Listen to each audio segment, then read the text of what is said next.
Assalamualaikum warahmatullahi wabarakatuh. Kembali dengan program Ramadan 5 Bab. Ramadan kembali terus istiqomah di masa pandemi.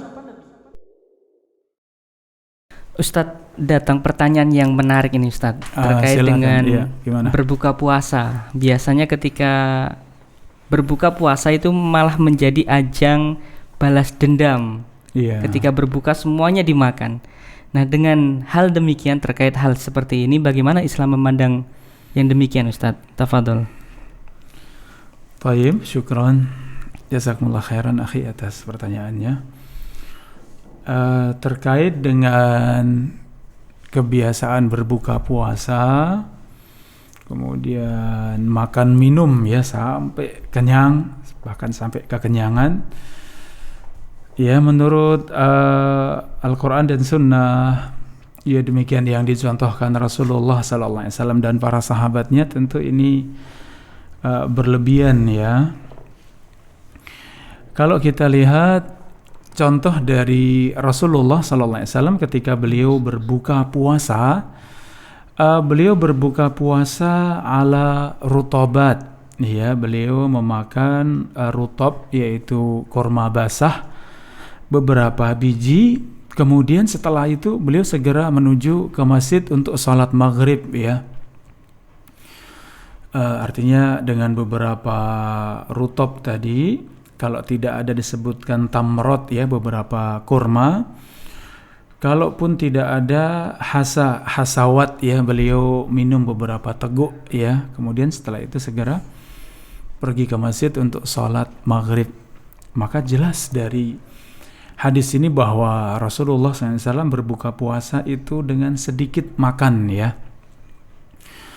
Kemudian setelah sholat maghrib, seandainya pun ingin makan setelahnya, silahkan ya. Pada asalnya makan dan minum itu mubah ya, sesuatu yang boleh.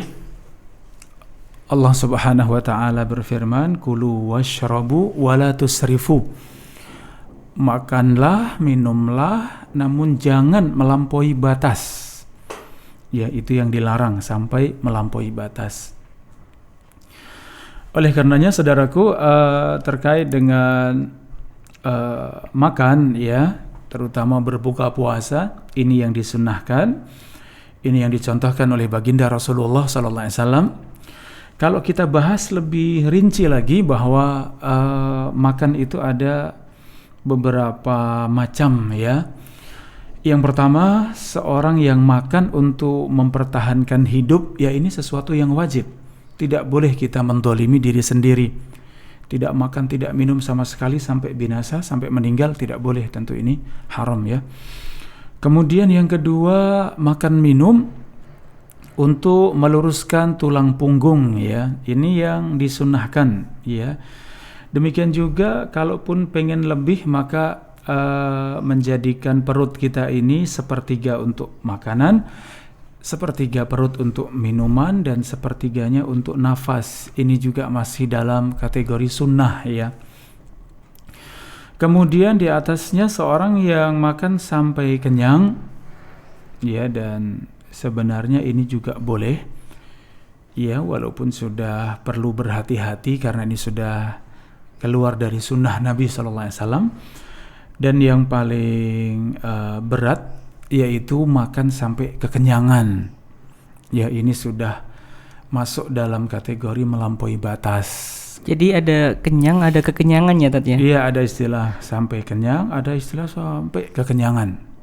Ya, kita perhatikan hadis Nabi SAW. Ma mala'a ibnu Adam wi'an syarran min batnin. Tidak ada wadah yang dipenuhi lebih jelek daripada perut. Bihasbi ibni Adam ukulat yuqimna sulbahu. Cukuplah seorang hamba untuk makan beberapa suap untuk menegakkan tulang punggungnya.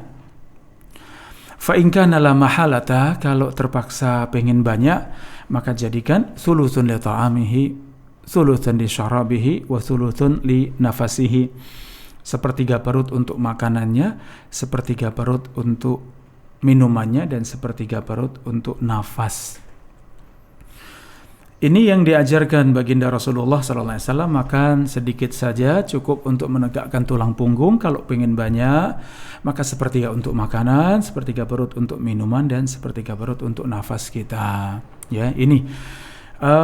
Adapun khusus di bulan Ramadan, ya, maka kita tahu hikmah dari bulan Ramadan adalah bulan ibadah. Ya, di malam hari kita beribadah kepada Allah dengan sholat malam, sholat tarawih.